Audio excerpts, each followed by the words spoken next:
Welcome back. In our top business story, Dubai Islamic Bank and Abu Dhabi Islamic Bank have been ranked 3rd and 4th in the top 10 list of the largest Arab banks in the world.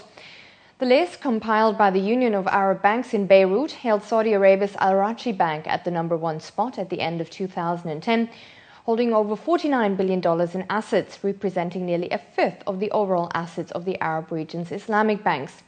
Meanwhile, Dubai Islamic Bank, which on Saturday reported a 10.5% rise in third quarter net profit, held $25.5 billion in assets, followed by Abu Dhabi Islamic Bank with over $20 billion.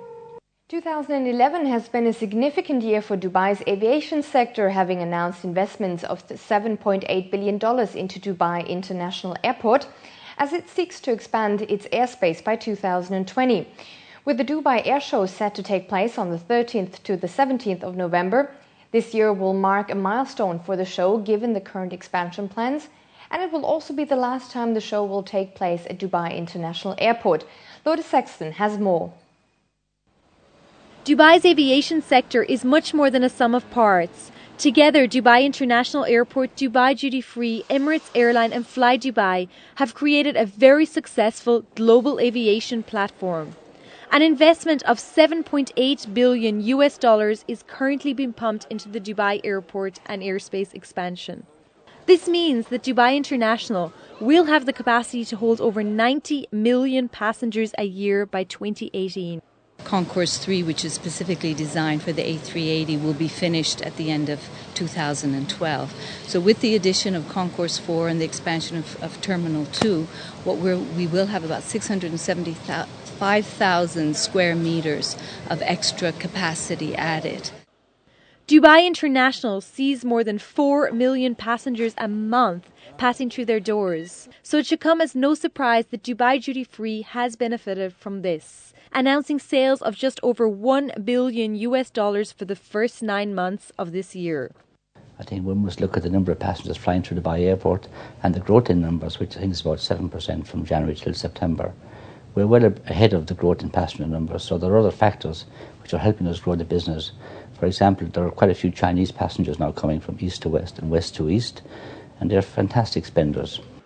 The Dubai Duty Free currently is the single largest airport retailer in the world, and it plans to hold on to this position. And we are also staying abreast of this growth. We are having an operation in Concourse 3, or Terminal 3, which is for the Airbus A380, and we'll have 8,000 square metres of commercial space there, which we're going to apportion out and have a nice offer for the passengers.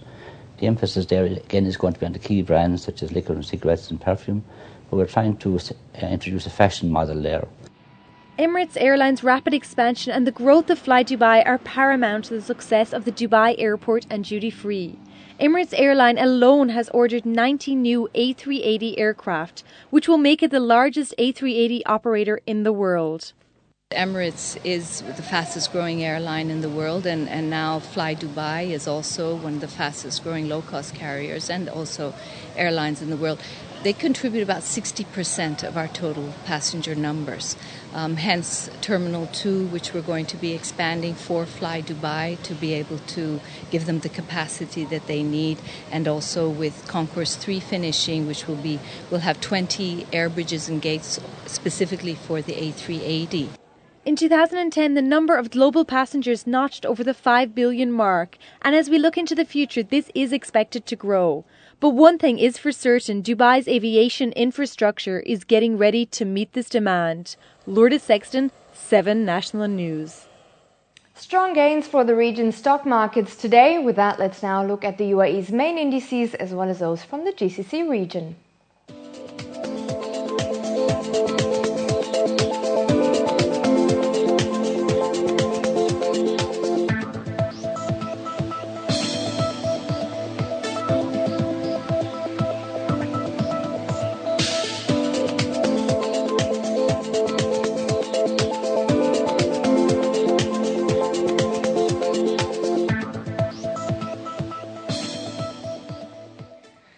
And in our world business news, tens of thousands of stranded Qantas Airways passengers are pinning their hopes on an upcoming government-appointed tribunal, ordering an end to an industrial action that grounded the Australian national carrier's entire fleet.